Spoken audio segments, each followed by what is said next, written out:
everyone, Adrian here. So today I'm finally doing another music review. I know I've not done one in a very long time, but now that I'm out of absinthe to review, unfortunately, now I can do a music review to kind of get back on the wagon with Gothic literature reviews, Gothic music reviews, and everything like that. So a few days after this goes up, Kenny and I will be moving into a new place. It's going to be in town, and because it's going to be in town, we're going to have a far better internet connection.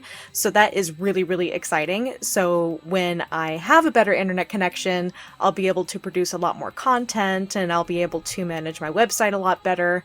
So lots of exciting changes are in the works at the moment. So basically the place we are moving out of, where we are currently living as of me filming this, the internet service providers on the island refuse to service this area, so that's why it's very difficult for me to actually get videos up. Super frustrating, and it's a pain in the ass. So how have I been uploading videos? Basically, I film and edit them here, and then once it's been finalized, I go to the library or go to Starbucks in order to upload it, and that's also how I've been getting the picture and music files I've needed to make my videos. It was a real pain in the ass, as you guys can probably imagine, so I'm very grateful that you have all been so patient, so understanding, and appreciative of the hard work I put into making and uploading my videos, and it makes it all worth it when you think about it. Anyway, you can expect a bit more frequency with creating and uploading content after we get settled in our new place.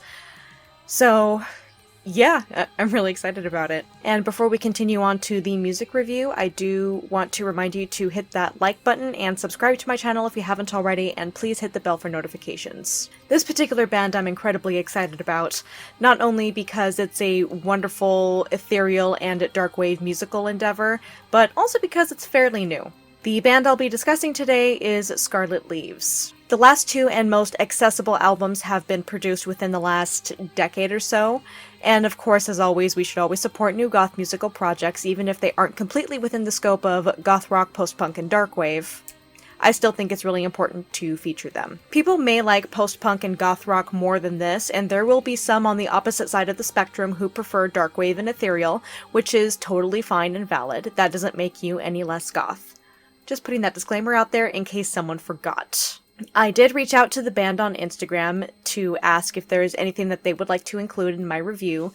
You know, history, inspiration, upcoming projects, just so you guys can be in the know. I really do love reaching out to bands before I do a review so that they can give their own personal perspective on the art that they create instead of reading a review in some webzine with a lot of regurgitated information that 3 or 4 other online publications may have put out already. Scarlet Leaves consists of 2 members, Audra and Claudia, and even though Scarlet Leaves has been an entity since 2005, Audra is the only original member of the band ever since its inception. Audra is almost solely responsible for the instrumentation and composition that is heard in the beautiful soundscape that they create in their music. They said he often dreams of these memories, later awakens, and records them. That would certainly explain the very dreamlike quality of Scarlet Leaves.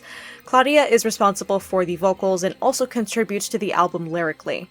I love Claudia's voice. It's a little more delicate than the bigger operatic voices I tend to gravitate toward, but it has a very uncanny, soft, and angelic quality almost. It certainly reminds me of the early days of neoclassical French ethereal band Dark Sanctuary and the ethereal band Artesia from back in the late 90s and early 2000s.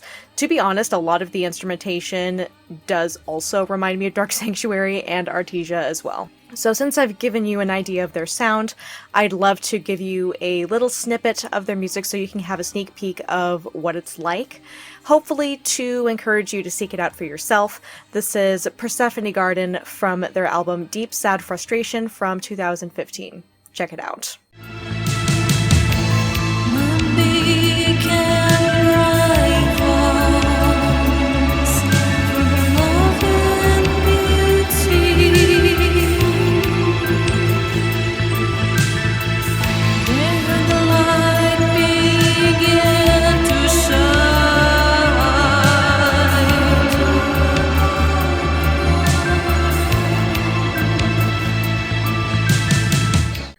you're surprised I didn't show you the song Absinthe Tears from their previous album.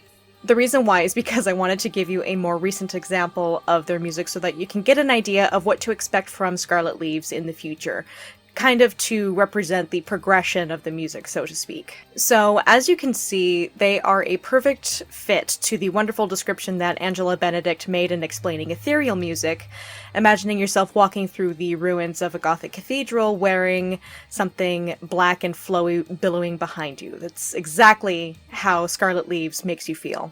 Scarlet Leaves is very proud to be labeled as a goth band, as they do fall within the umbrella of many different subgenres of goth music.